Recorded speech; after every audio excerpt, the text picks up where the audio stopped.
All right. I think you're getting a call. Someone getting a call? No. Okay, no worries. All righty. Seeing that it's 6 o'clock, I'd like to call the shortened Tuesday, January 27th, 2026 school board meeting to order. Can I have a roll call, please? Maggie Larson. Here. Carrie Clark. Here. Marsha Brown. Here. Bridget Jamison. Here. Kirsten Gowdy. Here. Carly Prescott. Sarah O'Brien Hart. Excused. Crystal D. St. Croix. Here. Patrick Knevy. Here. All right, thank you. Please join me in the pledge.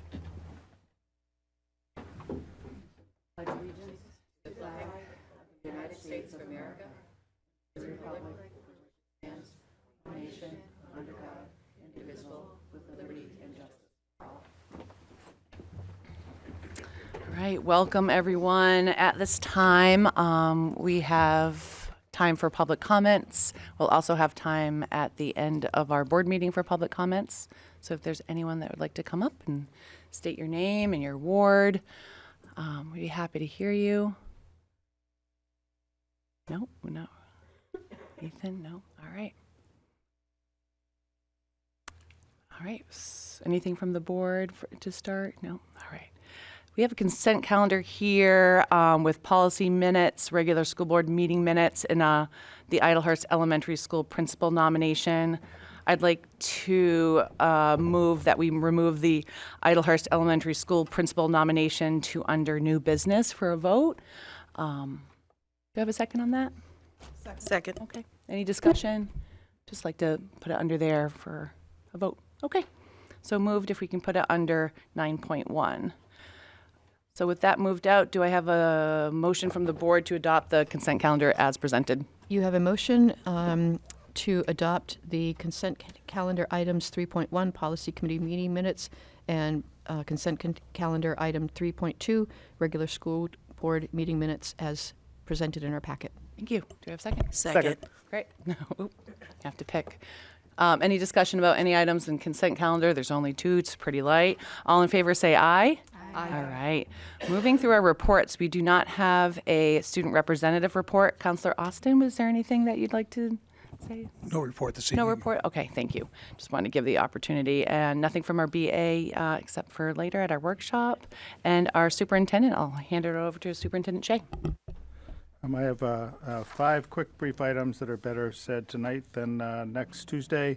Number one, I just wanted to share with everybody that the federal lawsuit that we engaged in back in the spring with the National Educators Association, Oyster River School District, Dover School District, and Hanover School District, among others, challenging the Dear Colleagues letter issued by the federal government, essentially requiring us to pledge and sign that we were doing nothing related to diversity, equity, and inclusion, and we would do nothing related to diversity, equity, and inclusion at risk of losing our federal funding. And I have the good news to report that there were 3 or 4 of these cases around the country, and the federal government has basically conceded. So this one is over. We were granted the injunction, but it is now fundamentally put to rest. And it's nice that this school district had a part in that. Our later lawsuit against the state of New Hampshire and House Bill number 2, we were granted our injunction, but that one still proceeds in the courts. And the legislature is currently looking at ways to kind of get it back on the table, addressing some of the special education concerns that existed in the first go-round. Number 2, just a heads up that we will bring to the school board, based on our school board meeting last night, a process and path forward to consider becoming an open enrollment in school, capping the number of students that can leave at 0, and also capping the number of students that could come in the spirit of a do no harm to other districts. But basically, it would protect us, and also in line with our strategic planning and priorities that are going on right now, make a statement that we don't intend to engage in this game. Just real quick, we had school board meeting yesterday evening, last night, or the last Last meeting? school board meeting. Last school board meeting. Got it. All right. Thank you. And number 3, just based on the last school board meeting and the school board's request that we pursue and look into the possibilities of adding a second school resource officer this year. 2 elements to this. First, were conversations with Chief John Sunderland at the Chief of Police for the Somersworth Police Department and the city manager about the prospect of the Somersworth Police Department adding an officer There are no plans at this time nor funding to add a officer to the Somersworth Police Department or to the city. The second aspect of that being whether or not we would have funding within the school budget currently to fund a second SRO. As I said at the last school board meeting, anything that we prioritize, we can basically find dollars for. We've looked at, I know the board chair has been in conversation with our title grant coordinator about possibilities where there's title grant there. The realities are the $30,000 to $40,000 or so that would be 75% of the cost of the position between now and the end of the school year can be found. As I voiced at the last school board meeting, I have reservations about prioritizing this over other things. But I don't think there's a way around the fact that the Somersworth Police Department does not have a opening at this time or plans for an opening. I think the city manager and the chief of police would be open to the school board presenting or going directly to city council with this request.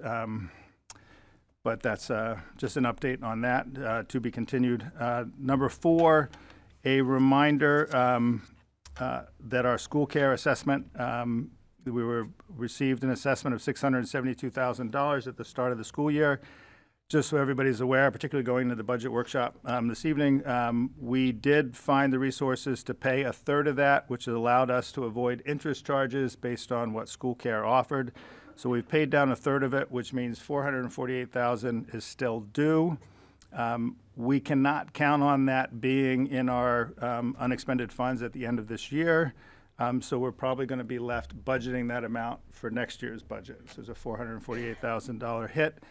A reminder that the city council in the fall passed a resolution that they supported the predicament that we were in, understood it, did not ask us to go into a freeze of any sort, but just to continue to be fiscally responsible, and in the hopes that we might have some balance at the end of the year, and that they would consider towards the end of this fiscal year or this school year whether or not the city council might be in a place to help with that school care assessment. Fifth and finally, last school year, we did confirm a protocol if we should have immigration, customs, and enforcement officers arrive at any of our schools. We went through that with our school administrators, our front offices, just to make sure everybody was on the same page. Then Chief McClellan and now Chief Sunderland, we kind of confirmed that we're all on the same page about how we handle this. I will state publicly that if Homeland Security or ICE were to arrive at one of our schools with an administrative warrant, they need our permission to be on school grounds, and our plan is to say, no, please get off of our school grounds. If they arrive with a judicial warrant signed by a judge, any agency of any sort, which would be going to a specific individual, we will honor that, and we will do it in the way that is least disruptive. I raise this because with all that's happened in the last few weeks, there's a certain amount of tension and anxiety in the community, and maybe with school board input and others, we'll figure out how to best communicate to the broader community exactly what our policies are. I've heard from some staff, too, that would like to know exactly where this is. Either principals can share that basic protocol. I can as well. There are school districts in Portland, Maine, and in other places, Minneapolis included, that are taking steps community-wide and watches and programs and support networks, getting groceries to folks that aren't comfortable being out of their houses. I think that goes without saying that this school board and this school district would embrace cooperating in any kind of efforts along those lines. And that's all I've got. Thank you. On that note, with support of the board, just to see information and data on attendance in our district recently. Can just be the data, purely the data on attendance would be good. Is there anything else, just to the superintendent's last point, add or anything? I can tell you that middle school is tracking their attendance daily, and I noticed today was down. That might be partly because of the weather, but yeah, I haven't tracked daily where we are across the board, but yes, it's an issue. Okay, Superintendent Clark. And then Superintendent. Superintendent, Board member. well, okay. Upgraded. I upgraded, or maybe I didn't. That's a horrible job, I feel like. But anyways, so any thoughts for the kids that possibly don't want to go to school? I know that we don't have the numbers currently, but of doing online schooling for them, if that's an option. I know that's above our purview to say, but I know there's a thought of that. There are at least a few districts that I know of that are actually having kids chaperoned to and from school. So if we really kind of want to engage at that level, that doesn't guarantee things. Online would be my last resort because it really takes kids that are in some cases already marginalized and says stay at home, and we will do our best remotely, but I think everything should be considered for sure. Okay. I think this probably involves maybe a school board, city council conversation about what we want to do as a community. When would be our tell to look into that? The data for attendance Okay. and information. So sooner rather than later, yeah. Okay. We can get you attendance data tomorrow. Oh, okay. That's Okay. easy. All right. Yep. Again, this for perspective to this week, last week, comparatively, maybe if we could just have a perspective on that, that would be good for people. Right? Anyone else? I think that's also kind of as stewards of this community, it's kind of one of the reasons that safety is absolutely paramount in our decision making and our kind of moral contract with budgeting and policy is how where we put our money and focus and priority. And I think that part of that with the request for the SRO, it's safety and it's the mental well-being of our students and our staff and greater community. So, all right. Committee updates. I don't believe there are any at this time. No? Okay. No presentations, no policy this evening, and then just right back into 8.1, the Hilltopper Strategic Priorities and Plans. Superintendent Shea. Just a reminder that it's our hope to have this before the school board as a first read, tightened up. The draft has been out since December, but we want to have it cleaned up, tight with last rounds of input. Proposal to the board February 3rd. This is everything happening at once, so we'll be looking at the school budget for next year at our next meeting, and then at our February 16th meeting, possibly approving a school budget for next year to send to the city council and a set of strategic priorities and plans moving forward. Just some quick updates.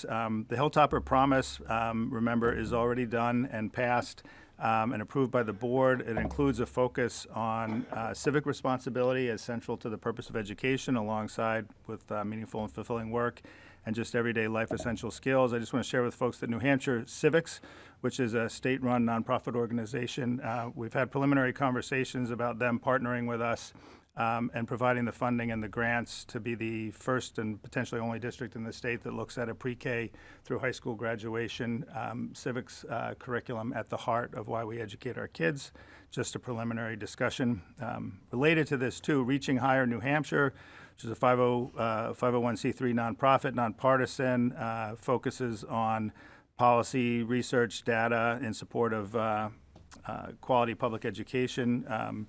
We are now one of 10 key communities in the state that they will use for guidance and to inform practices as we move forward through these particularly turbulent times. Fits in well with our strategic direction.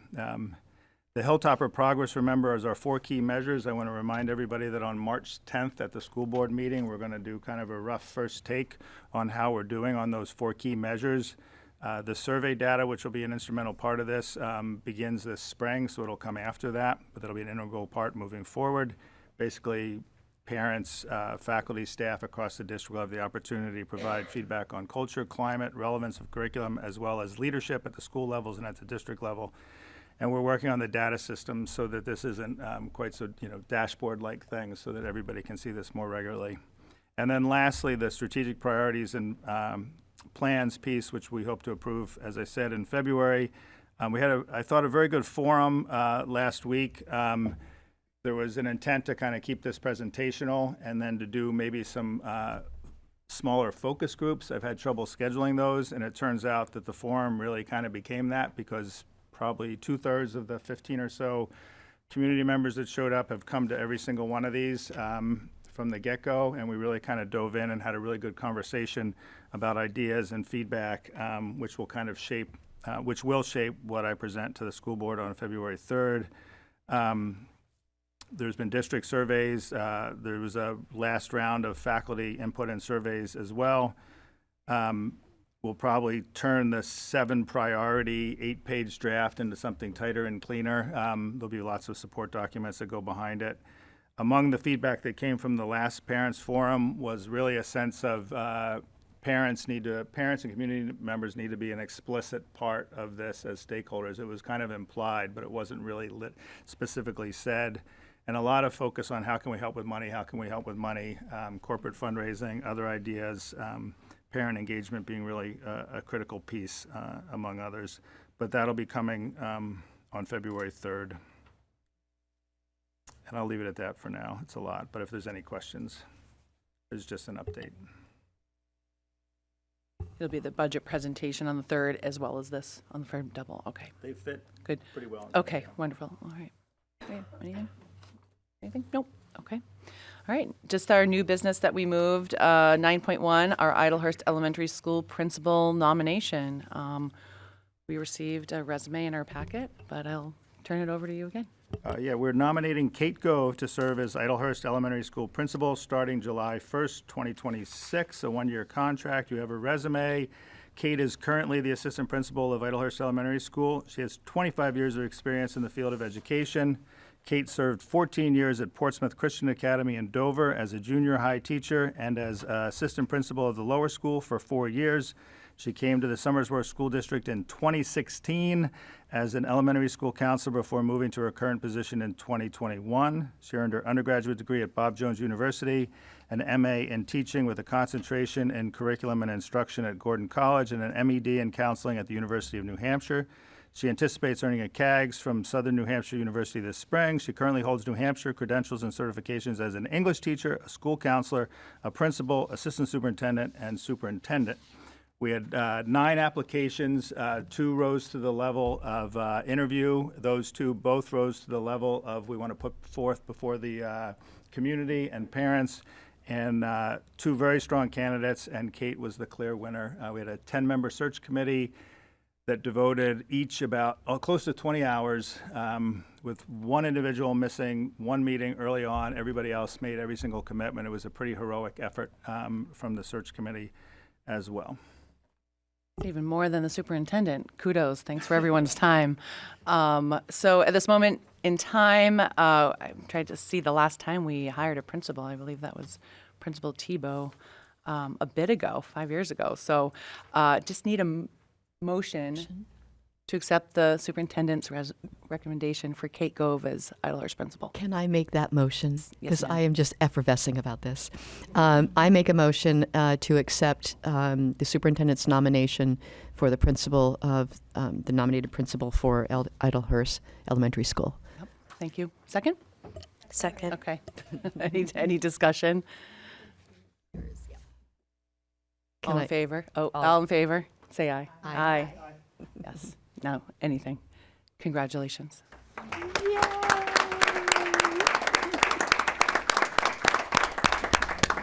Board Member Brown?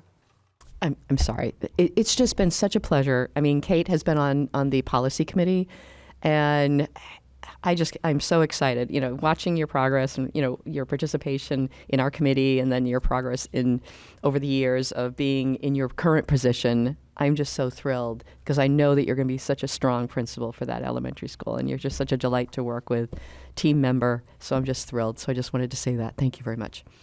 Thank you. Just as a new person to the board and to the community at large, I am overjoyed with the possibilities for Idlehurst in your acceptance of the job. She has accepted, right? Okay, perfect. Right. That was implied. Yes, of course, of course. Have you changed your mind? No, okay. And I do want to say we look forward in the spring to thanking Liza for 20 years plus of service. We'll save that for then, because you're not done yet, Liza. No, yeah. Board Member Prescott? She's turning it off. Oh, I just wanted to echo what my fellow board members are saying. I'm also very excited about this, and I think the kids are really lucky to have you and your cat part of the team. CAGs and CAGs. All right. All right. Congratulations. Moving on. We're very lucky. Is that why everyone's here? No? Okay. Everyone's not going to leave after this. We don't have anything else really on our regular scheduled agenda. Our next large February 3rd for our budget presentation and Hilltopper strategic priority and plans on that evening. That'll be in 1 week from now. And then February 16th would be to vote on the budget. Agenda item 11 is our public comments for this portion of it. During our workshop, it's not typical for public comments to happen.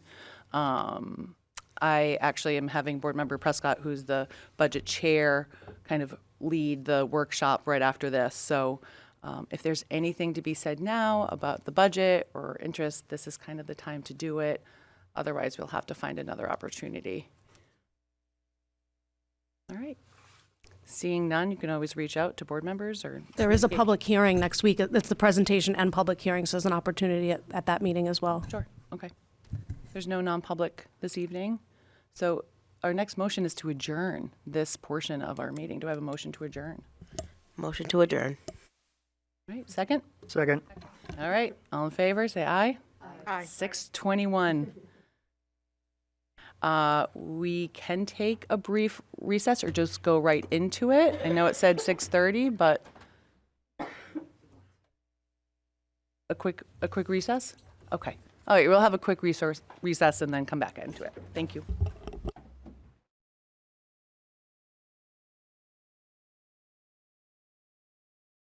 Okay, seeing that it's 6:30, we posted for 6:30 for the budget workshop. I'd like to call the budget workshop to order, although it's not a typical agenda, and pass it over to our business administrator and superintendent to kind of get us up to speed. Do you have anything, Carly? You good? Yeah, I just like to set some kind of expectations for this evening. We are planning on getting a good overview of the proposed budget and the possible cuts we would need to make it to the tax cap. We're not making any decisions tonight, so I'd like to keep our conversation healthy and productive. And yeah, you can take it away, Thank you, Superintendent. Carly. I'm going to give everybody a brief overview and context and remind us of what our goal is, big picture wise, and just the context that we're operating within. And I'll do that in 5 or 6 minutes. And then I'm going to turn it over to Katie. Katie's going to make sure everybody knows what's in this notebook, but not go through it page by page by page, but just to make sure folks are clear what's in there. She then will take us through the memo that's at the beginning of it, the 15-page memo towards the front. That piece we'll walk through step by step. And we're going to get into the weeds because that's everything's details. The big picture will just kind of be our guide at the start. Katie will walk us through that so she gets to page 10, which are the cuts that we might have to, with the cuts we would have to make to get from our current draft of a proposed budget to a tax cap compliant budget. As Carly just said, we're not deciding on all these things tonight, but it is our hope that Kat and Katie and I and the district leadership come out of this meeting with a sense for how the board feels so that we can put forth a presentation on February 3rd that's in line with board wishes on general direction. We'll work out the nuts and bolts on that. We have a budget and revenue committee meeting tentatively set between this meeting and that meeting, if it's helpful to have some further conversation about all of this. And a reminder that our goal is to have a school board approved budget for 26-27 adopted on February 16th. That's a Monday night because the city council is meeting on Tuesday night because of President's Day, and we will meet on President's Day that Monday night because we need to deliver to the city council a proposed budget by March 1st. So that's our last window to do that. And then it's in city council hands, and we will work collaboratively and together to figure out how that looks. I think my handwriting's not as bad as it sometimes is. All these numbers are in your notebook, and Katie will reiterate them, but I just wanted to highlight a couple of the important ones. The current draft of the proposed budget for the coming year, 26-27, that we're going to be talking through in detail, is $36.9 million. That's our proposed draft. I want to remind everybody that federal Title I, II, III, and IV grants, IDEA and Perkins, are separate from that to the tune of about $1.5 million. What we work with are the dollars that we control through this budgeting process, which is, Katie will explain, what comes in through the state and what we therefore are asking from the city. $36.9 million. There's nothing magical about exactly what's in that amount. We did not we're not putting forth a simple level program, level staffing budget, but we're saying this is what we think makes sense for the coming year. Before February 3rd, both the city council and the school board had a heads up about this. Katie and I, with some assistance from Kat as assistant superintendent, were putting forward by the way, running a school district like this, of this size, with our needs, in this model, really costs about X, just as a point of reference. That will be a higher number than anything you see up there, just as context. I think if anything, that will drive future conversations that this model's just not going to work, and that we need to rethink some things. Or maybe it'll drive a conversation around, let's fully invest and get this done. So $36.9 million is the current proposed budget. The tax cap compliant budget for next year would be $34.6 million. $34.6 million. So you can see that our proposed budget is $2.3 million over a tax cap compliant budget, and most of what we'll be talking about this evening is prospective cuts from the proposed budget to get us to 34.6.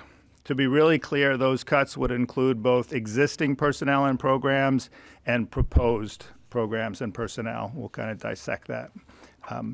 I do not believe it is sound, good educational or fiscal practice to simply begin with, let's fund everything we're doing right now because that's what makes the most sense for next year.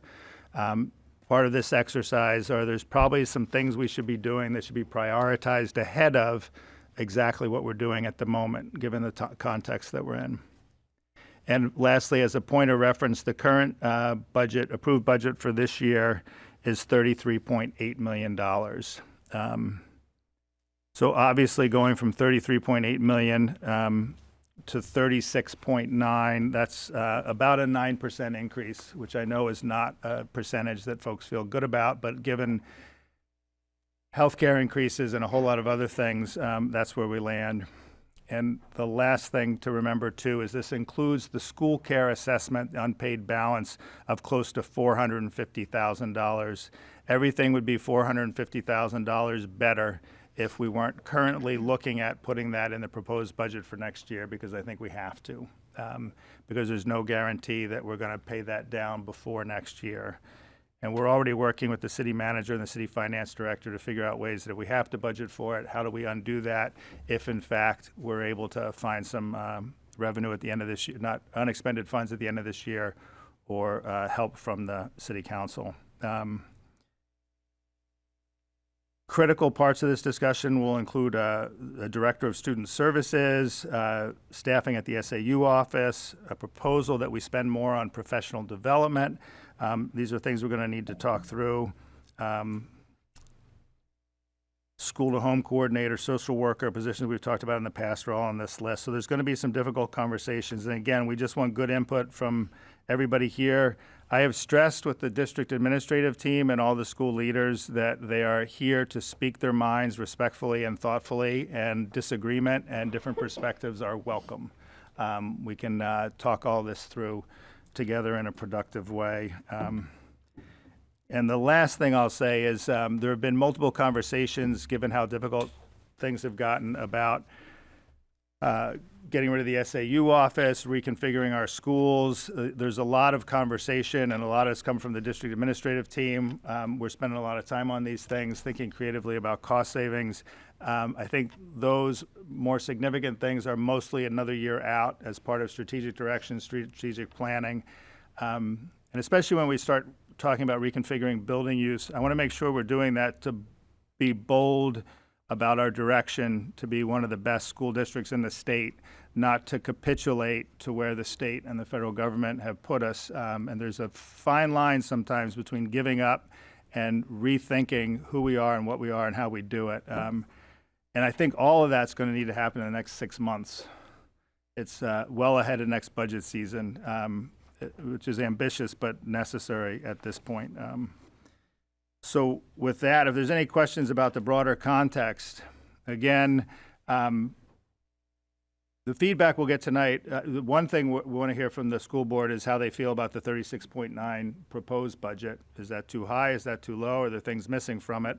And then wherever that lands, we want to have a good sense that the proposed cuts to get to a tax cap compliant budget, which we are required to submit to the city council, are in line with our governance.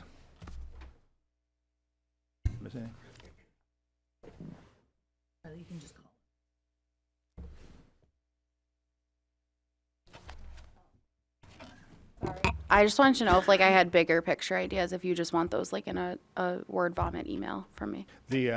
I would, we are, between the public and the school, we are generating a lot right now. I would say sooner rather than later, because if there's things, for example, we've had conversations about an alternative school programming at the high school and maybe into the middle school.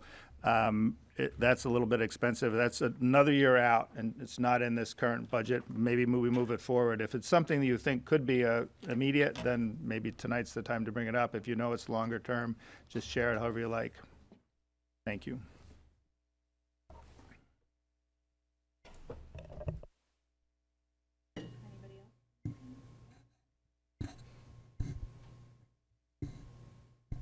Good for me? Okay. So as John said, the first thing I'm going to do is just go through your binder and let you know what's in here. We're going to focus mainly on the overview tab with the memo and the backup. The rest is just backup to that information for you. So like, as I said, the first tab is your budget overview. The next tab is your revenues. Again, I'm going to go through that in the memo, but this has backup. There's the adequacy information of changes from last year to this year proposed. There's information on building aid in there as well. The next tab is your tax cap estimate from this city finance director. So as you can see on this calculation, the tax cap is allowing the school district to increase our budget by $876,268. The next tab is about technology. That just breaks out the budget by just technology.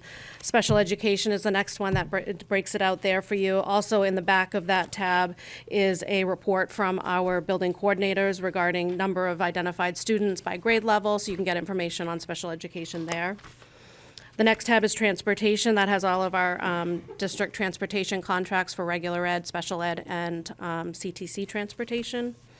And then you have a benefits tab, which gives you all of the rates for our health insurance and dental insurance, as well as our Primex workers' compensation and property and liability insurance. The next tab is the debt schedule, so that gives you the outline of all the bonds that we have outstanding within the school district and the payments each year for those. The next tab is enrollment. There's a current January 2026 enrollment for our district in there. The next section is your title grant budgets. Stephanie's put together a summary of all of our federal funds that we receive and what we use them for. And then the next section is all the budget broken out by building. So you have the SAU, Idlehurst, Maplewood, Middle School, High School, CTC, and then district-wide. And then there's a tab for facilities, athletics. So that's just, again, the same budget, just broken out by school. I do want to draw your attention to the last tab in your binder that says HB 1265. This is a new requirement this year. This was legislation that was passed requiring a mandatory report to voters on school expenses. So there's 3 charts that I have to provide to the public and 1 table with administrator salaries. So the first chart is your average cost per pupil. This is calculated, it's 10 years worth of data for our average cost per pupil, but it's adjusted for inflation to today's dollars. So all of that was taken from the Department of Education website. So there's a chart there. And then the next chart is average teacher salaries, the same 10 years of data adjusted to inflation. And then administrator salaries, the same 10 years of data adjusted for inflation. Per legislation, administrator, though, is including just superintendents, assistant superintendents, directors, or coordinators of diversity, equity, inclusion, which we don't have, and business administrators. So those are the positions that are reflected in this chart. It does not include any of our building administrators per legislation. However, I will say, it's specific as to what we can include on these charts. We're not allowed to put any commentary or anything. It's just the chart that has to be provided. However, we can do a narrative that goes alongside it. And our plan was to disclose all of our administrative salaries so that way we're being transparent. But this follows the letter of the law and the legislation. And then the last report is the top paid administrators in the district, again, which would only include for our district, because we only have the 3 positions, would be the superintendent, the assistant superintendent, and myself. So that's there as well. So I put that narrative in there to show you. We do have to post this for the public 1 week prior to the budget being adopted. So for us, the city council adopts our budget, so that's not until that time, but it will be posted. I mean, we can post it now when we have all of our, our budget documents posted. It will be posted at City Hall. It will be posted at the SAU office on our website, as well as I do have to post it in the newspaper.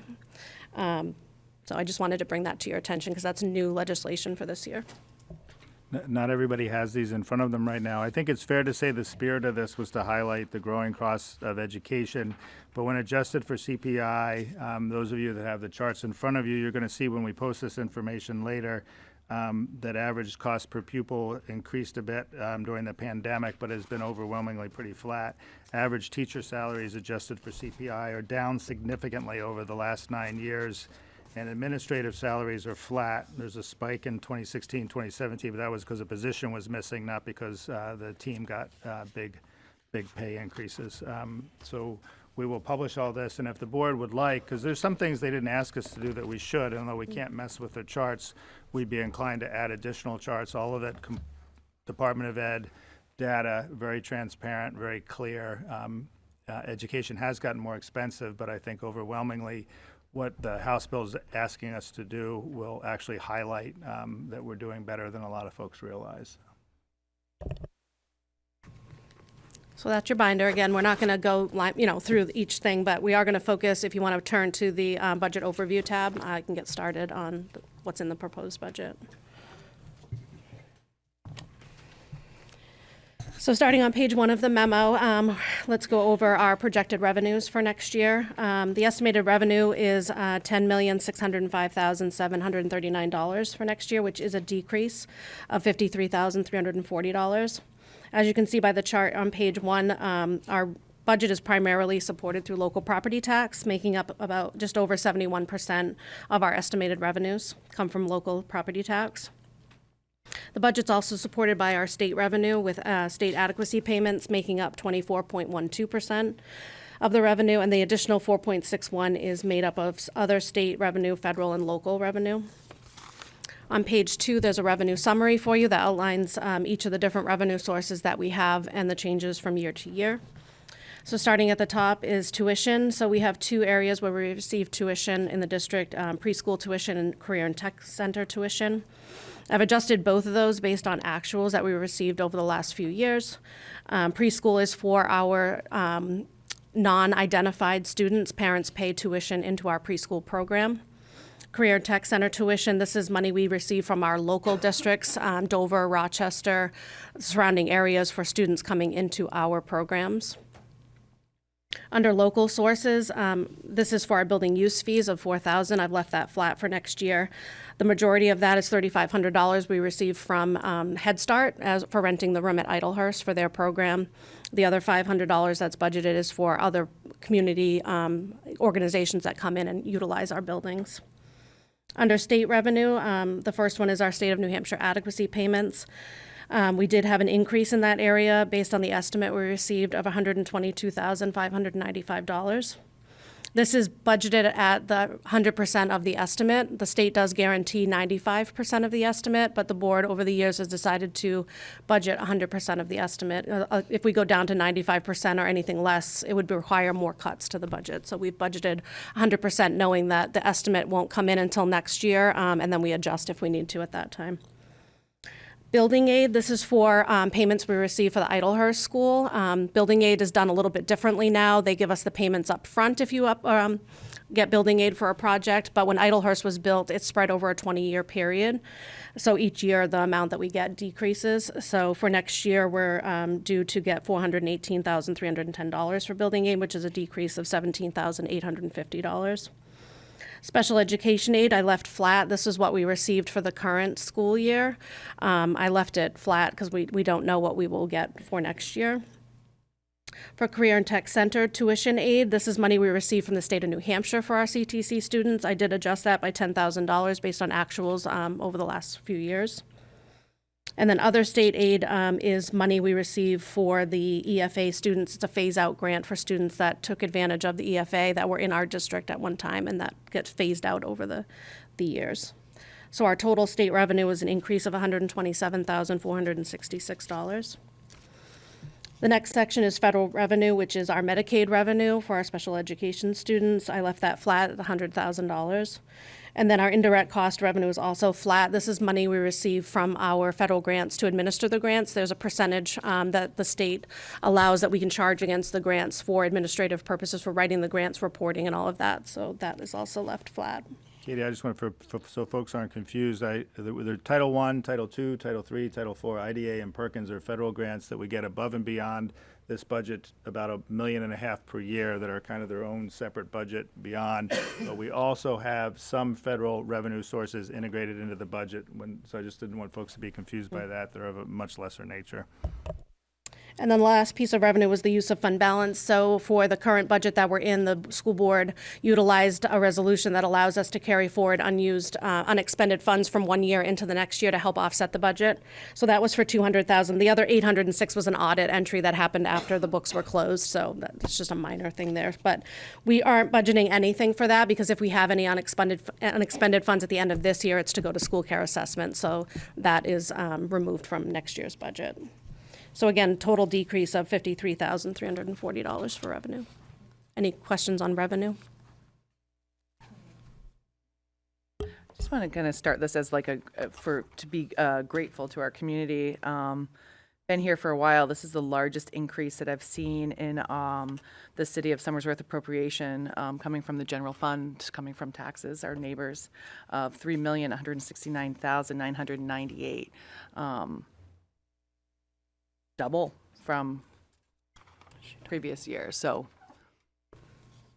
anyone else caught that? That's significant. That's a significant thing that I just want to start being grateful and being thankful to our neighbors and to the tax base for that. It's the largest number I've seen ever.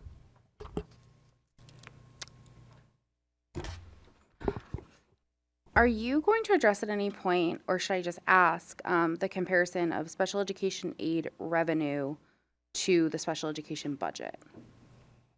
What do you mean? What percentage? So what percentage do we? What percentage of revenue do we get from the state compared to what we spend on special education? Yeah, so the amount that's budgeted there is the state funded 90% of what we submitted for reimbursement for. And it's only for students who meet the 3.5 times the state average for that cap.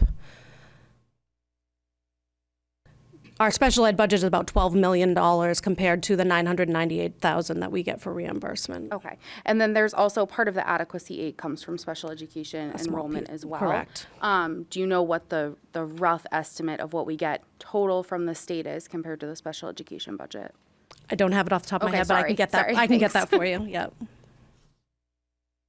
I can actually answer that question on a state-wide basis. State and federal governments pay around like 10% of special education costs. Catastrophic aid is, on the statewide basis, is only 3% of the actual costs that incur by that category of students. All right, so now we're on page 3. So for expenditures, our proposed budget total is, as John mentioned, $36.9 million. That's an increase of $3,116,658, more than the current fiscal year 25-26 approved budget. I put a little chart there to outline where the increases are coming from. As you can see there, about 94% of our total budget increase is made up of contractual obligations related to salaries. So salaries make up, of that $3 million, about $1.5 million of the increase. Benefits make up another 1.1 million, and then purchase services, that's for like our contracted services, transportation, special ed services, things like that. They made up a $315,000 of the increase, and then the remaining 6% is about 180,000 for supplies and equipment. So as Maggie mentioned, the net budget to be raised by taxes, if this for this proposed budget, is $3,169,192. And the estimated tax impact on that $3 million would be an additional $1.63 on the tax rate.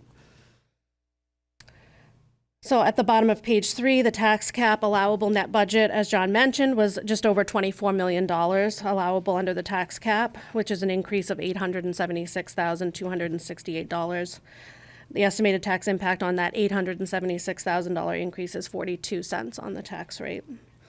So folks are following along here too. Katie's focused on the city piece of this, and over there you see the city plus what we get in additional revenue would lead us to an overall budget of 34.6. I just want to make sure folks are following that, because we got the state piece and the state revenue with the federal revenue mixed in, and then we're left with what does the city need to pitch in to get us to where we want to end up. Hence, the numbers are different. Yep. So again, that's a $2.2 million, almost a $2.3 million over the amount that we need from the tax cap. So on page 4 are just some general expenditure items as I go through the proposed budget. You'll see this throughout. For medical insurance, there was a 7.9% increase for insurance for SECA contract only. So for any groups who were renegotiating this year or non-union staff, the medical insurance that we currently have, the yellow with choice fund plan, is being sunset by school care. So we have to go to the yellow 2.0 plan. So for that plan, it was a 4% increase. So SECA will be at a 7.9. Once their contract expires next year, they will have to move to the new plan as well. And everybody else is a 4% increase. So you can see there with the yellow 2.0 with choice fund change, there was a change to our deductibles as well. So currently for a single plan, there's a $1,250 deductible that will go to $1,500 for employees, and $2,500 currently for a 2-person or family, that will go to $3,000. And then the out-of-pocket max was also an increase. So for single, it's $2,000 currently, it will go to $3,000. And $4,000 currently for 2-person or family, and that will go to $6,000. So there was an increased cost for employees for this change. And then I've given you the breakout of the rates at the top between the two plans. For property and liability insurance through Primex, we had a small decrease of 0.63% decrease. Our workers' comp came in at a 1.38% increase. Our dental insurance is estimated at 4%. New Hampshire retirement, there was no rate change. Those are rates change every 2 years, so we will see one for the next budget cycle. And then the salary increases for each of the groups. So teachers were negotiated at 5%. SECA was already negotiated. That's a current agreement at 5%. Our custodial and maintenance staff, also 5%. The SAU support staff, that's our hourly staff at the SAU office, that's a 5% raise. Administrators are in at a 3.5%. Our non-union staff, which is one staff member, is at 3.5%.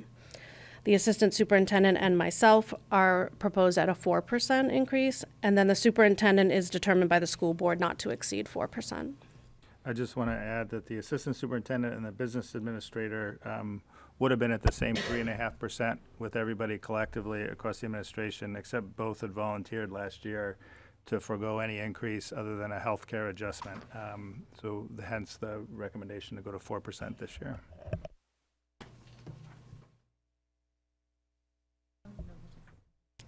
Can I add one other thing too? Just in the negotiations, I'll use the teachers' negotiations in particular, but we went through the same thing with custodial staff. We had good conversations with the city council about this, prioritizing getting teacher salaries to where they need to be, recognizing there might be a cost related to that. So the 5%, I don't think anybody would have considered 0%, but if maybe 3% were the alternative, given that this are difficult times, The cost of having gone to 5% is a little bit north of $200,000. So in the context of looking at what is about a $2.3 million potential shortfall to get from proposed to tax cap compliant, it's a piece, but it's a relatively small piece of that difference. And I, for one, stand firm on what I think the school board and the teachers union agree is that the priority probably needs to be moving salaries to a competitive level. And if the cost means rethinking staffing, that's merited. And I'm going to reference this graph right now. So anybody who doesn't have this or who needs to further access it, it's going to be available online? Yes, I'm gonna be Okay, so this is where teachers were in like real dollars. What do we call it today? Dollars? 10 years ago. So this is 65,000. This is the $10,000 drop in real dollars that they have experienced in pay. And I sound angry because I am. But this is like we can't go any lower. Like teachers are not getting paid even what they were 10 years ago. Thank you.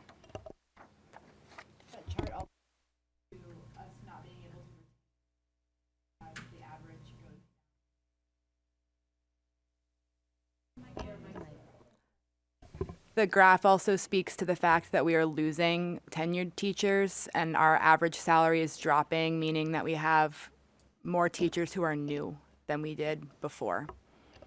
That was kind of my follow-up question too, was how many teachers are brand new that we know of that would make that number lower? Yeah, I don't know that. Okay. Also, just note that not all of our staff is included in sounds- the collection for our average teacher salary. The DOE specifies what positions, even though they're included in the teacher contract, they're not necessarily in that number either. I think we got to keep in mind, like, the tenure of our teachers, what Carly mentioned too. It looks horrible, and it is horrible, but keep that in mind too. I do have that info, it's just not in my. I would expect it to be flat, not completely down, but yeah.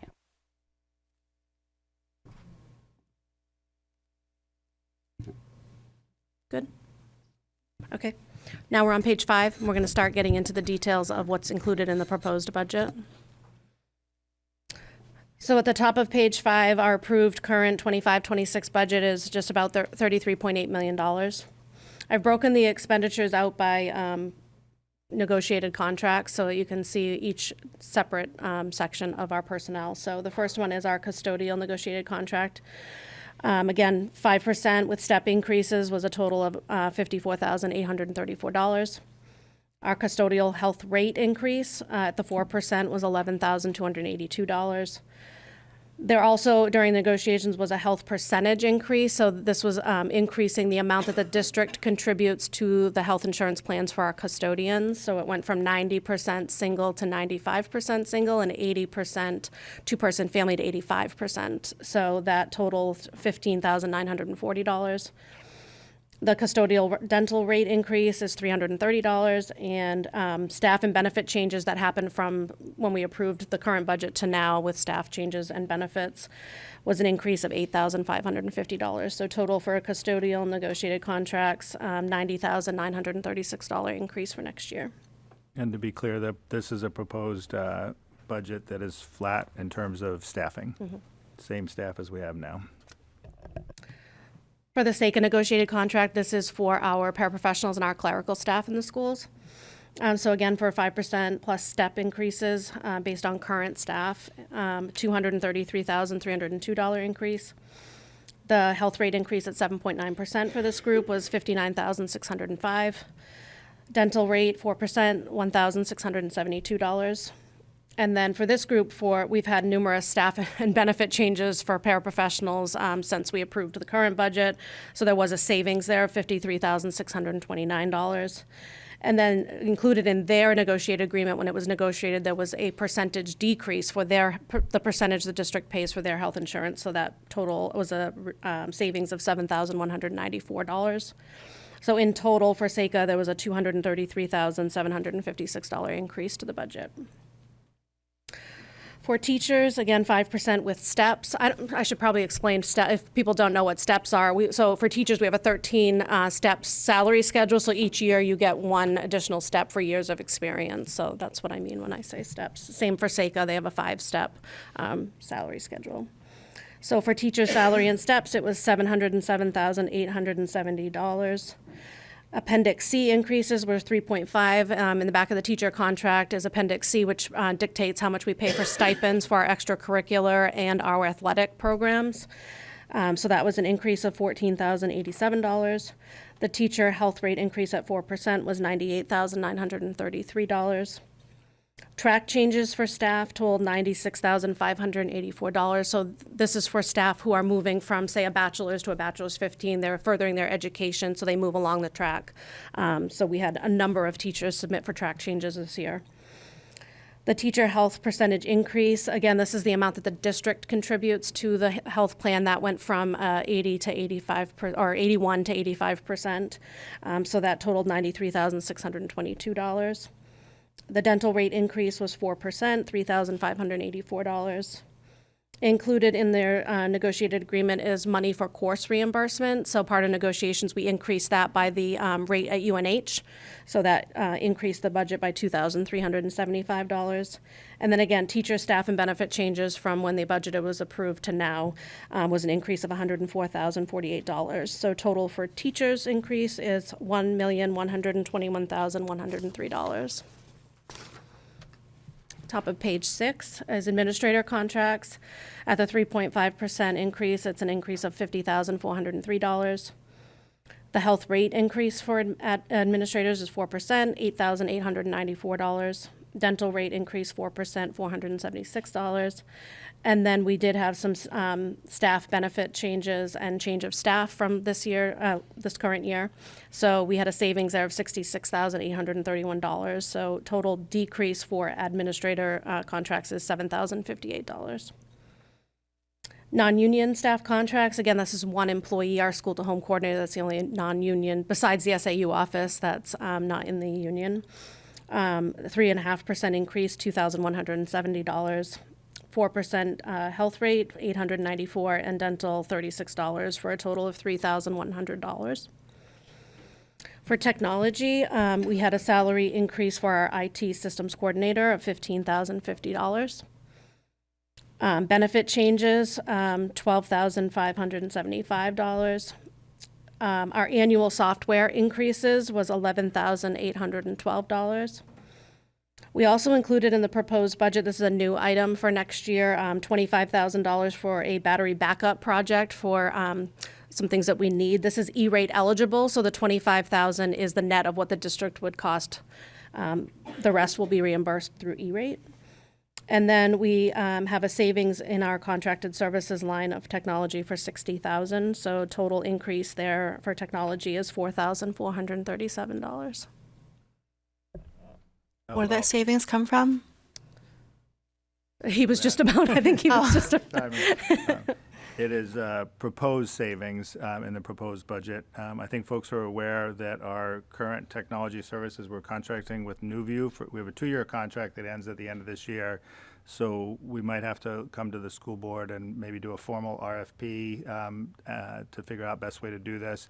But we've been exploring getting our costs down in technology, both with our current provider and with others, just to get a good sense of it. So we're going to budget lower, and we're simply going to come in at that by getting done what we need to get done.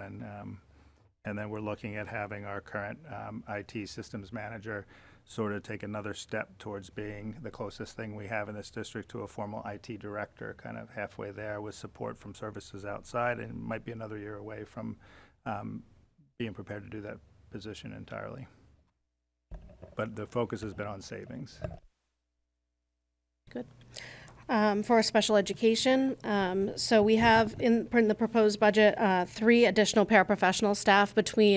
Currently we're contracting out many staff. This is bringing all of, budgeting for in-house staff to be hired by us and not having contracted. So for 3 additional paraprofessional staff, it's $144,781. Our special education out-of-district placements was an increase of $349,477. Special education transportation, this includes our in-district transportation, out-of-district transportation, and McKinney-Vento transportation for homeless students. There was an increase of $63,754.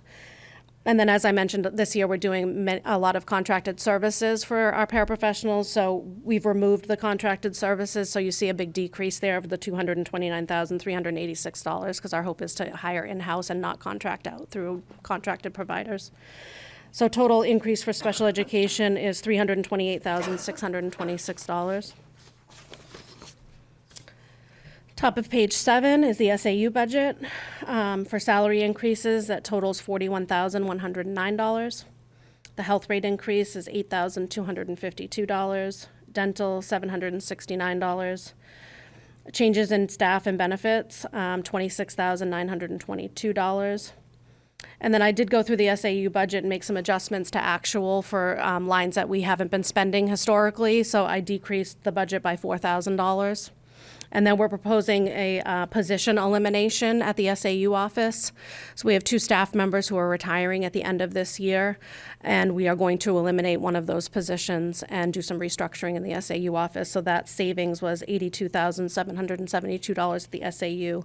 So total savings of $9,720 at the SAU level. I was going to add that one of them is retiring and one of them wishes she was retiring. But it's going to keep working. Retiring from us. As we kind of went through all of these current staffing increases, I just wanted to stop before the new staff and programs and see what that total was. My quick math was about $1,854,000 of current. I took away the special ed out of district placements in transportation. I just kept staff in there. So status quo as it is right now with the increases, it looks like 1.8 approximately $1 million to maintain. We didn't have that in there, but does that sound right to folks? I kind of added it up without the out of district placements and without the right. Yeah, because you had about, at the beginning, I gave you salary and benefit increases, which was about 2.6, but that includes the new staff and programs, so. So current staff, I just wanted the current staff is 1.8. Okay. Thank you. Good. So in the middle of that page is facilities. So we did add a few proposed projects for next year into the proposed budget. Jay had given some recommendations of things that should get done next year. So the first being the gym floor refinishing at the middle and high school for $10,000. The CTC water heater and pump replacement for $29,000. Maplewood phone and intercom repairs for $10,000, and then the maintenance truck replacement at $30,000. So total facilities projects, again, these are new to the budget, $79,000. Then the next section is new staff and programs. So these are programs or staff that we currently don't have in our current budget that we're proposing for next year. So the first one is the Director of Student Services position at the SAU office, which we currently fill with 2 building coordinators. So that's an increase of $183,292. We're increasing the chorus/theater position at the CTC in high school from there. It's currently a part-time .87 position to full-time, so that increases $16,730. We've proposed a math curriculum for $50,000. As John mentioned at the beginning, we've added professional development district-wide, a program for the entire district for PD of $75,000. There's a proposed high school math teacher included for this is an estimate of the salary and benefits, obviously, because we don't know who would fill that position, but $107,194. A proposed high school teacher would be better. Math to be determined. Proposed additional ESOL teacher in the district, again, $107,194. A proposed additional classroom teacher at Idlehurst. A proposed additional special education case managers, 2 district-wide for $214,388. And then the additional second school resource officer, which is 75% school portion of $93,000. So total new staff and programs is $953,992. And then on page 8, these are just other budget changes, so they don't necessarily fall in one specific category. So the first one is our first student regular transportation contract. There's a 5% increase. This contract expires in 2028. So there's an increase of $23,249. Our CTC transportation contract was a 3%, but also additional hours are added for special runs that we have to make. So there's an increase there of $18,080. As I mentioned at the beginning, our Primex workers' comp and property liability went up slightly, so $301.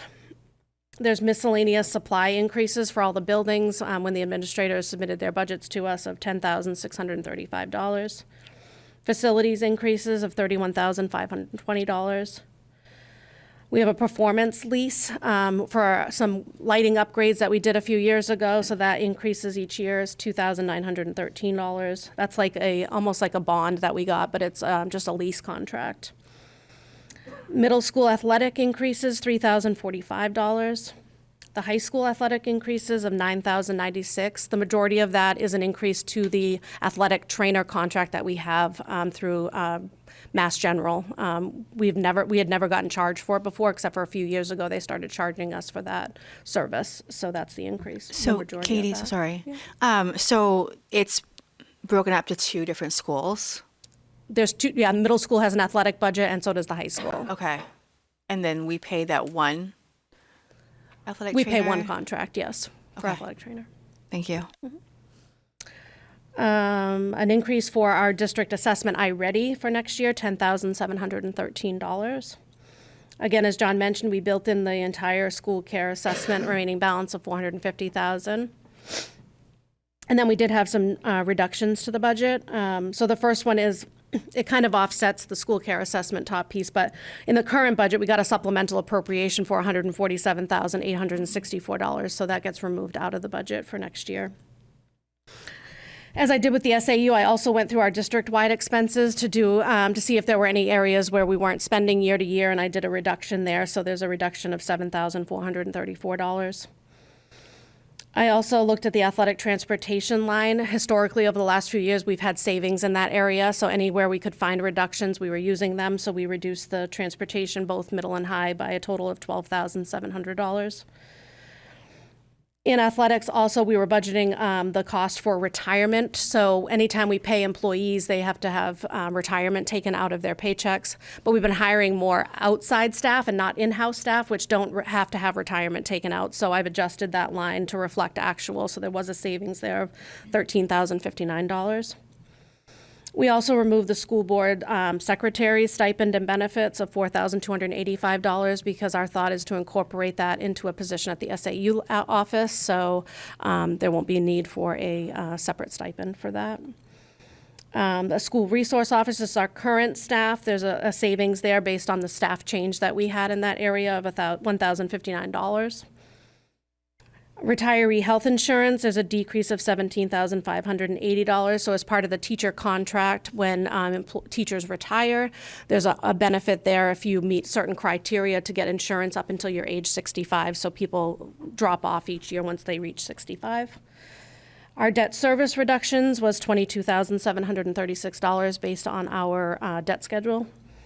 And then the retirement buyback savings, again, in the teacher contract and other contracts, there is a retirement payout for your sick day buyback, and you get a retirement payout if you meet the criteria. Based on last year's retirees and the current retirees that have been submitted, there is a savings of $14,349. So our total proposed FY26 budget is, again, $36.9 million. Our total expenditure increase is the $3,116,658. So page 9 at the top gives you a summary, same information that we gave at the beginning. Total amount, to be raised by taxes is $24 million. We're proposing a net budget of $26 million, so we're total amount over the tax cap of $2,293,730. And then on page 10, I think John's going to take over and start talking about the reductions. You're welcome.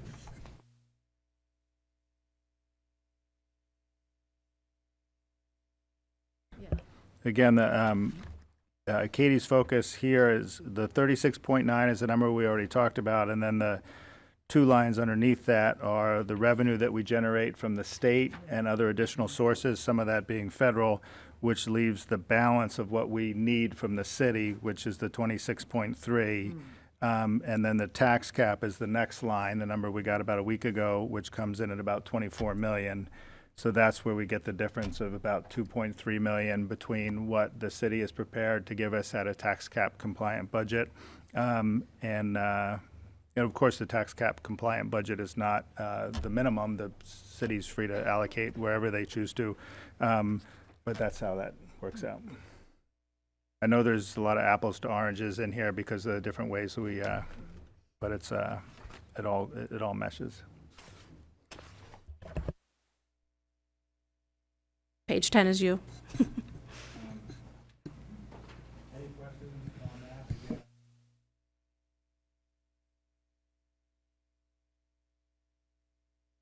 Thank you.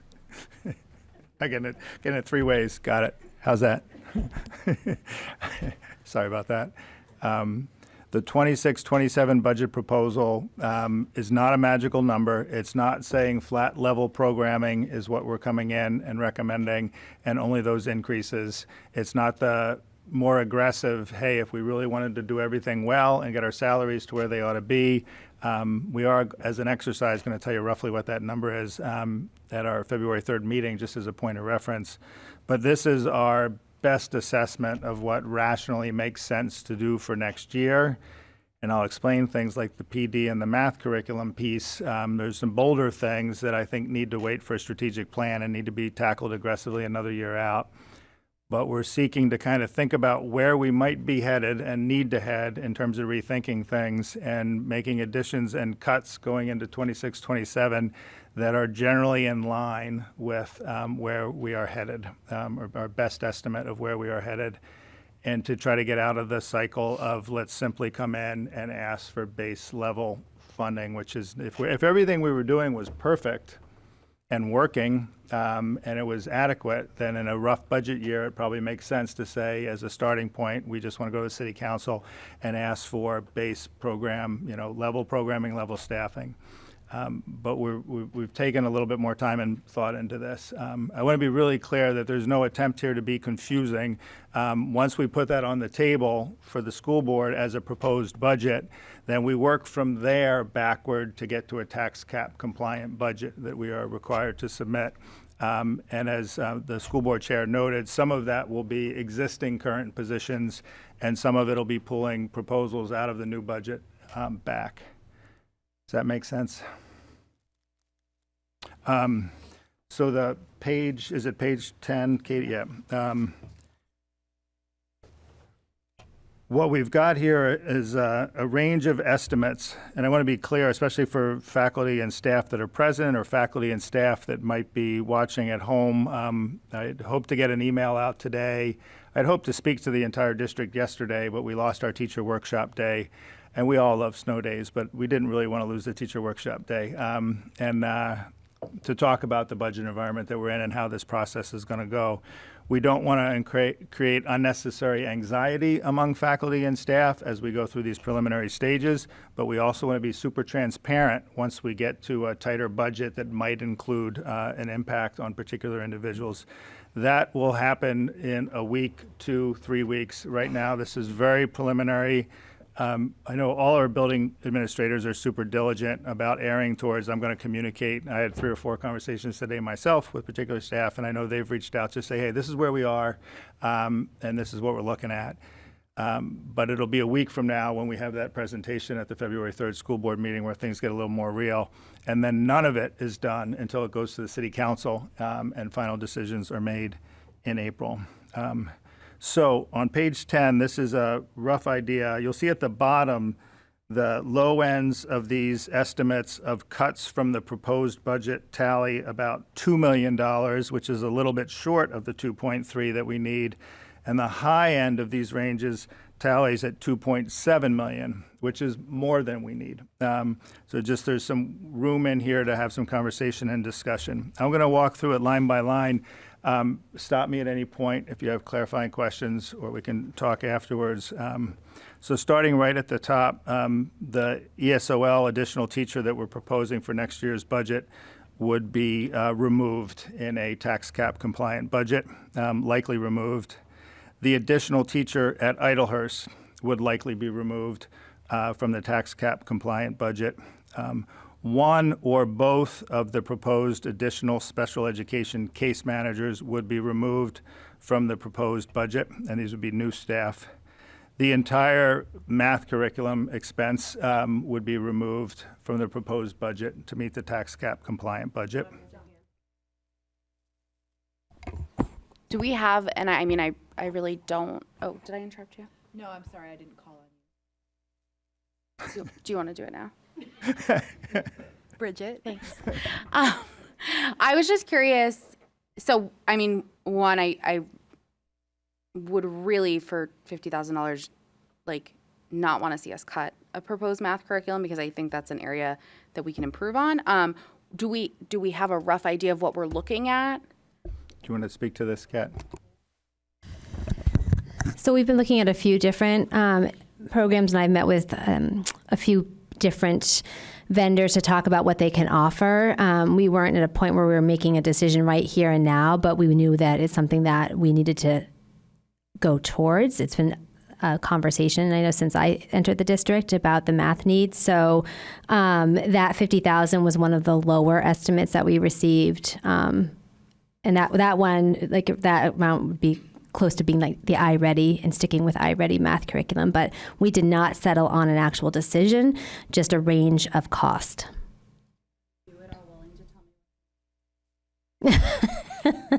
There's nothing really in the running, just that we've reached out to, and I've sent it all to the building administrators as well to look through with demo accounts and information so that they can take a look at it. It wasn't something we were even starting the process of rolling out, just the conversation around we know it's a need, and if it's a need, we need to look at how much that cost would be for our district to even start that conversation. Thank you. Carly. Yeah, go ahead. Thank you. So last year, I believe we cut a math curriculum, a math teacher, right? But ended up impacting our kids, like pretty drastically. Okay, I don't want that to happen again. If we can, yeah, thanks. The professional development line is one. This is where there's a key issue here that is difficult. So the proposed budget for 26-27, you may recall, included a $75,000 increase in PD expenditures. A large part of this would go to summer work for some of the critical work we want to do around curriculum documentation, and fleshing out our curriculum. But it stretches much broader than that. We have work to do with our math scores, our reading scores. It's pretty clear. To be talking about adding $75,000 in PD spending when that's pretty much close to a position is difficult. The problem here is what I alluded to earlier, that if we just keep winding down staffing without getting at how we aggressively move forward, here's an example that we never get to, and the choices stink, absolutely. But we were woefully underfunded on PD. And simply doing what we're doing as we're doing it over and over again with less staff and not devoting more energy to professional development, summer work included, is problematic. There's not an easy choice here, but for the sake of this exercise, we put $75,000 in new funds in the 26-27 budget, and then in order to meet the tax cap compliant budget, we pulled $50,000 of it out, leaving us an increase of $25,000 in PD funding. That may not make it at the end of the day, balanced against staffing, and the choices stink. But we're really at a place where we have to turn the ship in this context of what's going on at the state level and the federal level. So that to me epitomizes a lot of the challenge before us right now. Gym floor got yanked from the list of priorities for next year that was concluded from facilities, and the Maplewood phone intercom repairs also gets yanked in order to meet the tax cap compliant budget. We can't do without the maintenance truck being replaced, and I think the CTC would really like have a hot water heater pump working in the CTC. I believe the City Council School Board inauguration was in the black box at a time when that wasn't working the way that it should be, and it was cold. So those may be things that we can't avoid. Moving further down the list, the school-to-home position coordinator, currently in our budget, part of our proposed budget could conceivably be a cut going into next year. A high school teaching position, we proposed adding one. We could lose the one we proposed adding, and we could lose one more. So a swing of two from the proposed, or a swing of one from current funding. Media specialist, had this conversation with both middle school and high school administrations today to understand how that might play out or might not be doable.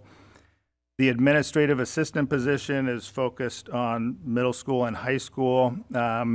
Whether or not we could get from 2 folks in the middle school, 3 in the high school front office, including counseling and CTC, which is 6 total. Is there a way to get to 5 or 5.5? That may or may not be doable. Sorry, Carly, can I speak? Okay. Did we, so is this one of the administrators that we cut a couple years ago and we realized that was a really bad idea and we had to like frantically add it back? Not necessarily. That was the mix of the 3 in the front office at the high school that went to 2, if I understand correctly. And what I'm proposing is that we look at all 6. Right? I think it went from. Chris, do you want to? Okay. That was awful. Yeah. Chris made that really clear about this experiment in the past, but the proposal here would be potentially of the 6 administrative assistants in the middle school, high school, and CTC combined. Is there any way to combine or share responsibilities that might get us to 5 or 5.5? So that's a potential cut. CTC program, we had 1 program potentially on the chopping block last year, and now we've got it identified as 1 to 2. Conversation with Caitlin this year and last year, where we may be headed is that these kinds of programs are more central to our vision for the future than less, keeping that in mind. But 1 to 2 potential CTC programs, not identified. Can I ask a question about that? So does eliminating the CTC programs also, case in point, take into consideration any tuition revenue that we lose from those programs as well? There'd be electives and loss of revenue. I don't know if you want to speak further to it, Katie or Caitlin, but yes, that's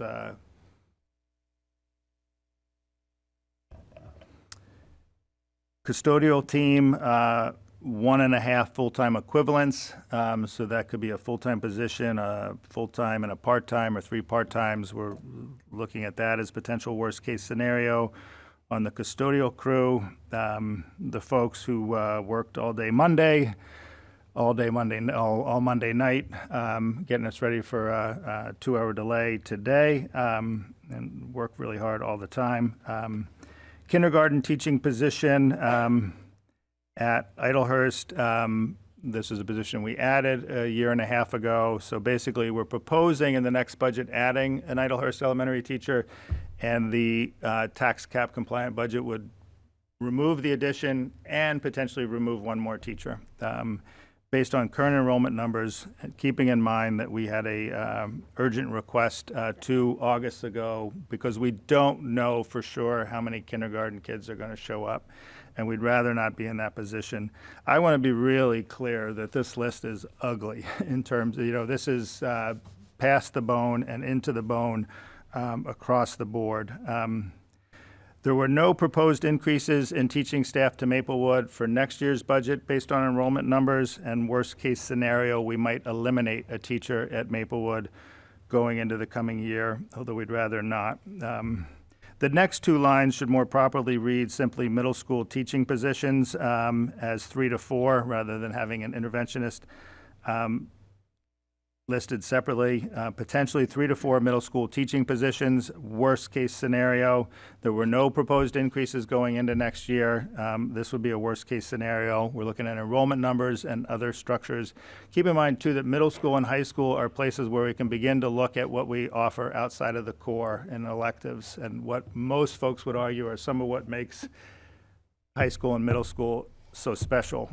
But the realities are we're getting pretty tight. And then lastly, good work with our acting special education director and our assistant superintendent and our entire special education team. We're prepared, although we are properly, based on traditional staffing needs, are looking at adding 3 paraprofessionals for the coming year. In the tax cap compliant budget, we're looking at cutting 8 to 10 from that, which would be 5 to 7 from existing staffing. So not only a cut from what we're moving forward, but back and forth, looking much harder at how we use paraprofessionals. Simply the realities of how difficult they are to fill is part of the equation, but that's a possibility.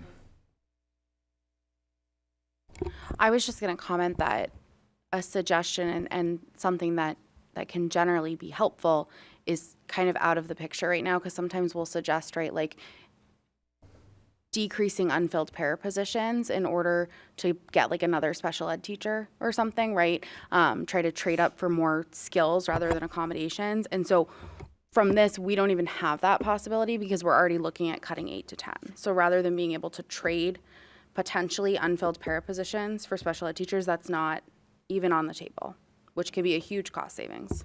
Unfortunately, yeah. Unfortunately. Then further down, we've got $8,500 in, this is the SAU central office, deducting $8,500 in course reimbursement from our budget, which has oftentimes not been used as is, and travel reimbursement as well, deducting $7,000 that has typically not been used. Utilities adjustment based on estimates of where we expect to be next year, including the solar tap-in that we did with the city. Fuel for vehicles, the technology contract adjustment. You already saw that the 26-27 proposed budget has significant savings on that, and we're saying if we have to, we'll look at even more. Sal doesn't need to sleep, I'm told, right, Sal? Yeah. Yeah. No, keeping our staff healthy is also a critical focus here as well, but we're going to try to shave as much as we can in that area. Social worker, as was on the docket last year as a prospective cut that did not end up being cut, is listed here again. Again, not good choices. And then building level, these are supply line items at the building levels and at the facilities level that go into the 26-27 budget. When Katie and I meet with school administrators line by line and go, how's it looking? What do you need? Their increases were, for the most part, pretty modest, and but this pulls back on what those were, and then a little some or no brings it back to level. Culture and climate spending, I think it might not have shown up in the line item here, but we're going to level that out as well. It wasn't purely equitable between schools historically, and we're reducing it and leveling it out further. And that brings us to somewhere between $2 and $2.7 million in cuts from the proposed budget, and we need about 2.3. I will highlight a couple things that are not on this list. They don't go unseen. The Director of Student Services position is in the proposed 26-27 budget, and it is currently in the tax compliant budget as well. Not in there as a cut, but in there to be funded. We're required by the state to have someone with the certification and credentials overseeing student services and special education, and it's also a ton of work. And we have creatively tried to figure our way around this one for 3-4 years in a row now, and I applaud Amy, among others, for the good work they've done kind of filling in, but we're at a point where that's not working or sustainable for the human beings involved. So that's in both budgets. We're increasing the chorus theater position to full-time at a cost of $16,000. This is a person that already works well over full-time, so you can make the argument, why do we need to bother to pay him full-time? But it's the right thing to do. That's a new addition to the 26-27, and it's not pulled out to go tax cap compliant. The school care assessment is in both budgets, so that's $450,000 that could be spent on other things that unfortunately needs to go to school care. I already mentioned the PD and the facilities pieces, and then other things got pulled. But I just wanted to highlight those. We're trying to be as transparent as possible what's in, what's been pulled out, and we're not playing games by having a proposed budget that is above and beyond base level funding. We just think that's the right thing to do as a starting point. John, is the additional resource officer in the tax cap budget? I meant to mention that the issue at hand has been getting a second school resource officer in the budget now. Obviously, it doesn't make any sense to do that if we're not funding it into next year. So the school resource officer is in the 26-27 budget. Second school resource officer, our 75% of it, is in the 26-27 budget, and it did not get pulled out for the tax cap compliant budget. So it would be in either way. Still to be determined if it's all doable. But out of respect for the school board vote and wishes to pursue it, I've left it in the budget at this time. And I think that's... Bridget? Yeah, I just talk too much. I would have concerns with that, given that home to school, social worker, and 2 school resource officers, there is some overlap there in terms of community engagement. And I hesitate to say that we should be looking at cutting school to home and a social worker and then keeping 2 resource officers. But I just would like to comment on that. I do believe the next step for this 2 SRO proposal will probably be school board, city council, city manager conversations about whether or not it's possible on the police side.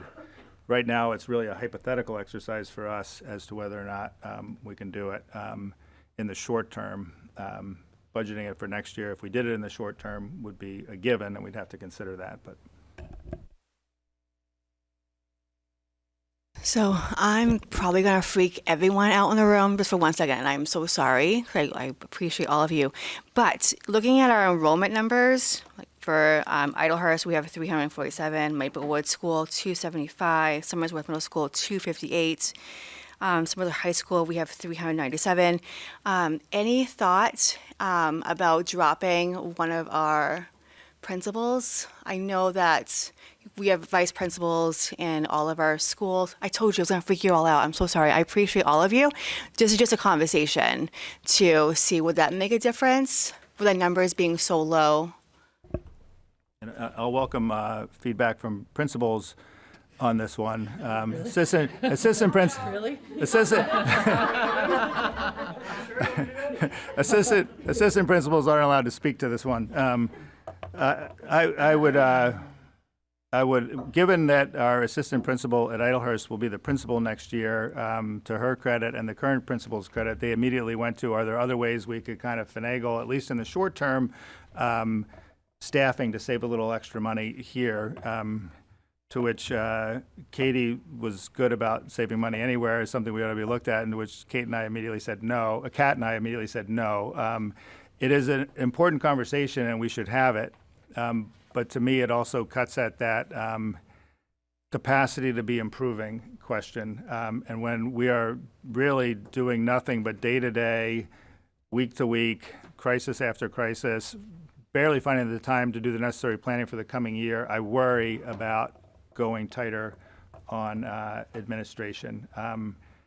In a world where everything was sailing perfectly and we just hit a rough spot and we needed to save some money, I'd say the administrators are the first ones to go. And a leaner administrative staff and focus on teaching would carry us through. I just worry that we're at a point where we need to be rethinking, restructuring, and working hard at how we get through all of this and come out of it stronger. Is my concern. But principals are also welcome to actually articulate pieces if they like. I just wanted to say, because I know we're going to hear this from community members, I appreciate all of our vice principals and our principals. I know you guys do a lot of work, but I wanted that out there to the public that, we're looking at all the avenues. And if we didn't ask the questions, they would ask us, and then we'd have to be the uncomfortable ones. So I'm also probably going to upset people. When we redistricted like 8 or so years ago, I don't think we ever really looked at the potential longevity impact because we went from a small school, which was Maplewood, and a larger school, and it was a principal and an AP, and then a principal and 3 counselors between them. And I'm curious to know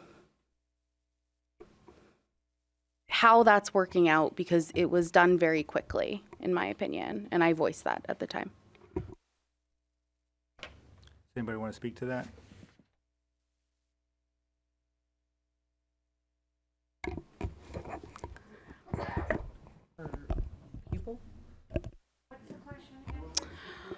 Let me think of how I want to phrase the question.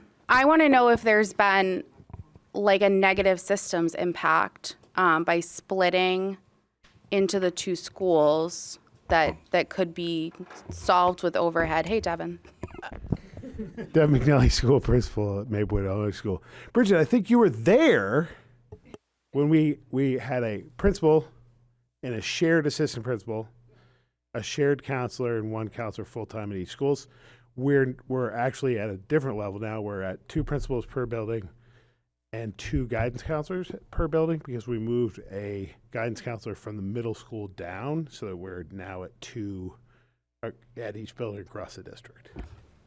Yes. So to speak to the administrative, having 2 administrators in a building, our reality is that in order to not only do our sort of principal jobs and supervise staff and have staff conversations and do all the things that you require of us and the state of New Hampshire requires of us, and also attend to every single call for student behavior, it can't be done by one person. Right now, if you look at our call logs, we maybe have 10 to 15 calls a day. However, oftentimes there's 4 calls at a time. So when I talk about a call, at 10:01, 10:04, 10:05, there's a call to room 9, a call to room 13, a call to room 20, come get a kid, in which, it resulted today in 4 suspensions. It's virtually impossible for one human to do all of that. And so our day-to-day is, with our population, is pretty busy. So yes, 1,000%, and I agree that we needed 2 at the schools. I'm actually questioning more, do we need to look at numbers across the schools? Because it was maintainable with a smaller population at Maplewood. It's really just a wondering because that decision was made very quickly. I'm going to jump in and ask for that to be a request so we can all see Okay. it and gather the data and come back for it, and just to see that. So data, calls, what the request, if you can just formulate the question so we can all look at it. But Yeah, I'm curious if we need to look at numbers across schools, possibly moving a grade or something in order. Enrollment specifically. Yes. Yes. Yes. Yeah. Because I We'll ask don't that know what question. else to do with this. So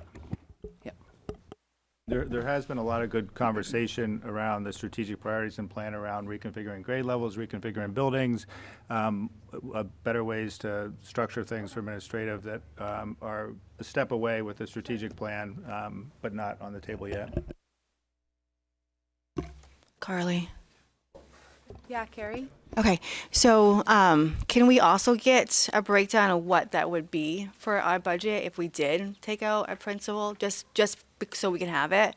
And I understand that there's a lot of talk around the restructuring and configuring, but I wish that the school board knew the thoughts within that, and we don't always get that information. So thank you for that. Nothing's being planned. It's No, I know, but that communication and that transparency is so needed. Yeah. Are you asking for like data to back like decision? Like, sometimes if we don't always see the class sizes for something, so like that would be, and this is kind of an exercise in being able to speak to our community about the decisions being made and why and how it's data driven or how it's kind of, what's behind that. I think this is the toughest part. So if we can have additional information in, sorry, Carly, just to like process wise to ask that. If you ask a question for the data, I would like that to be shared with the whole board.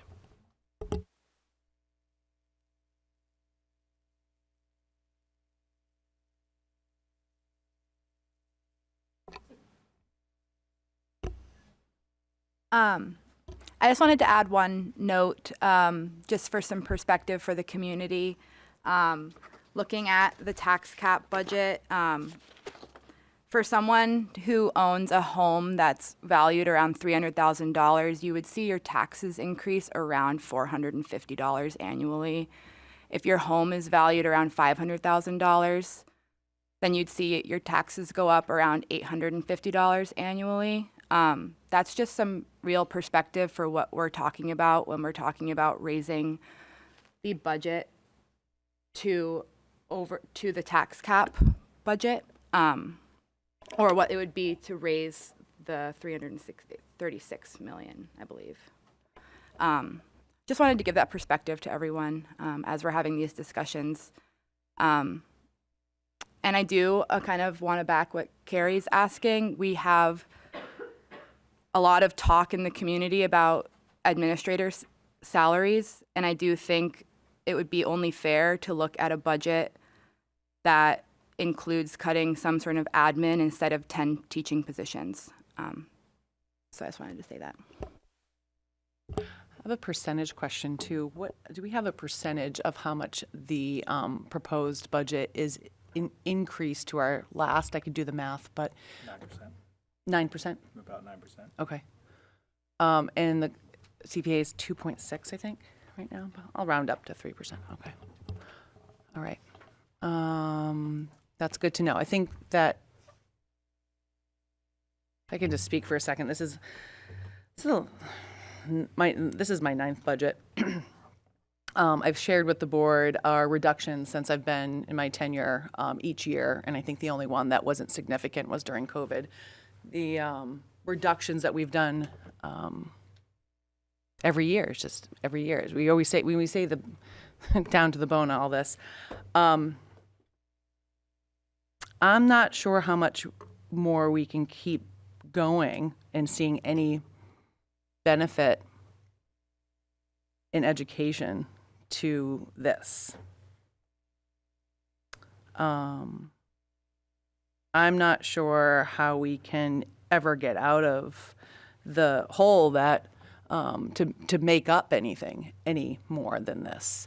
I think it's been about the amount of reductions that we've had in the millions, and then at the end of the year, because we're so, I believe, fiscally responsible, we do return money to the city each year in the about $7.5 million again in the last 5-6 years. COVID did have some money in that. I think I'm going to implore for the board, for our community, for who's here, what innovative solution do we have left? What innovation do we have left to be able to function? And what does that look like across our board? I mean, I think about all of these having an immediate, impact to our community, to our students, to our staff. I think I asked for the social worker to remain last year and to turn down the heat, to save some utilities. There's nothing else to really communicate. I want to hear, the board to say what their priorities are, but what are we going to do? What are we going to do in the meantime? We've always had to cut significantly, and this is the biggest significant reductions that I've seen, even though we've received more money on the tax side.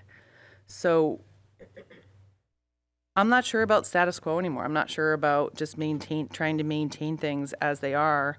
I will promise my best representation of this community to the State House, and I'm getting ready with Budget Chair Prescott to propose to have 1.5 times the amount of special education reimbursement rate, which is about, was it $75,000 per pupil? Is that, am I saying that, is that correct?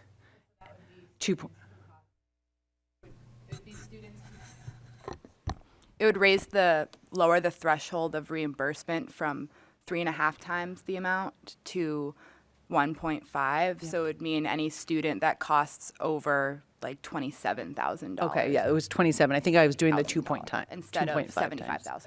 Yeah.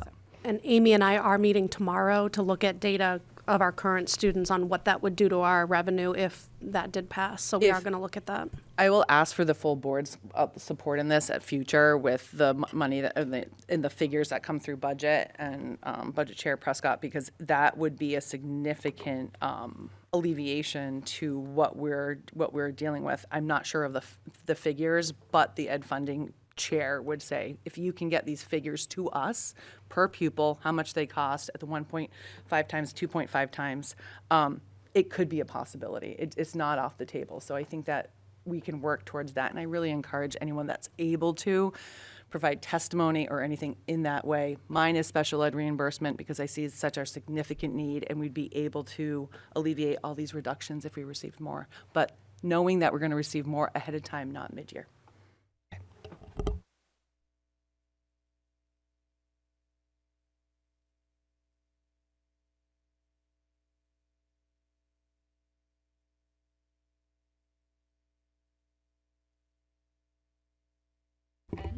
Motion to the workshop. Yeah. Is there anything else from the board or from the public?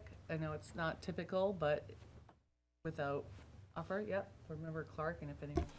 I think this is my least favorite part of being a school board member. I literally hate this part of the, because it's always awful. Like, we want to make sure our kids are taken care of all the time and making sure we're providing a good education for them and we're there for them. And I just see not patient, but like kid facing. Like, we want to make sure our kids have the proper teachers, and we want to make sure they have their gym floors are fixed, and we want to make sure like they have all the lights on and they have heat in their buildings, they have ACs working, and I feel like this is awful. Every single year is awful, and I appreciate all the teachers and all the administrators, and we're looking out for the best of their kids. Always.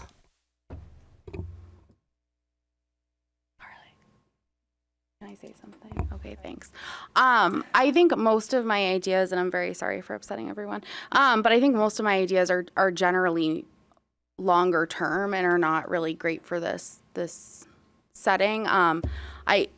Since I was a teacher in Somersworth, I don't think there's been a single year that I haven't heard people freaking out about the budget. It's like an annual tradition, I think, at this point, where you just it's always like, what's the tax cap going to be? Like, what's going to happen? We're X amount short. And I just don't think that it's sustainable to just keep cutting $2 million here and there. I think we do really need to rethink how we're doing things. And I don't know exactly what that, I have a few ideas, like I said, but I don't think there's a way out of this, especially in we'll say the political larger future that we have. I think we need to look at how to get students the best possible services with in the most creative way that we can. So I'm sorry for upsetting everyone. But I just do think it has to fundamentally change. We can't just do next year it's another $3 million that we can't afford. It's constant. It's been constant since at least 2013, so. I want to just ask, so the responsibility will rest with district leadership to bring this forth to the February 3rd meeting as a presentation, with the opportunity for a budget and revenue committee meeting, because again, we've given you pretty wide parameters, but the sense we'll need from the school board and or from the budget and revenue committee of the school board before next week is how we feel about the proposed budget, and what slate of cuts from that budget we want to bring forth for this initial proposal on February 3rd. We are fine, based on the feedback that we've gotten today, making that recommendation on February 3rd, but we'll leave it up to the school board if you'd like a Budget and Revenue Committee meeting between now and then. My communication to the school board and to the city council to this point has very much been about if we can just stabilize through this coming school year, we have no choice but to come up with a strategic rethinking that now needs to happen. Basically, with a strategic plan approved in February, I would say no later than August or September, well ahead of the coming budget season. And we've got dozens of good ideas. The Superintendent's Forum, last go-around, building administrators, we've gathered lots of creative input. The key becomes, okay, which one of those steps are the ones we take next? And I'll be honest, half of those steps are really capitulation and surrender, and half of those steps are boldly taking a different direction about how we move forward positively. And I think that's the hard work we're gonna need to navigate by summer, no later than September. We've done a lot of the groundwork already, but that is the key. And every communication with the city council has been, I know we can't keep doing this. We're just asking for some degree of stabilization. And the budget you have in front of you that we proposed is clearly one that maximizes, that finds a balance between energy and resources towards planning and redirecting versus personnel. And that balance is pretty ugly. But we didn't come forth and just say, let's save all the positions we can and just keep at it. We said we're probably going to have to maybe lose a few more positions than we otherwise would, and we're going to dedicate some money and some resources and time to redirecting. I think that is a legitimate proposition, as much as it stinks. And to have a sense from the school board before we get to that final vote on February 16th and send it off to the city council is going to be pretty important. I will tell you, and I will say this before the entire district, I think we have to prioritize some resources towards planning and redirecting, or we're sunk in 10 years, unfortunately. And I will own that opinion, and I know it's a tough one to voice, but I think it's in the best interest of our kids in the long term. But I think that's where we are right now. Thank you. Can we just request that budget information is made public so the board can get feedback before from the public if they're not watching I'll post it tomorrow. tonight? Okay, thank you. And that's it. A motion to adjourn the workshop. It's 8 o'clock. Motion to adjourn. Second? Okay, all in favor? Aye. Aye. Thank you.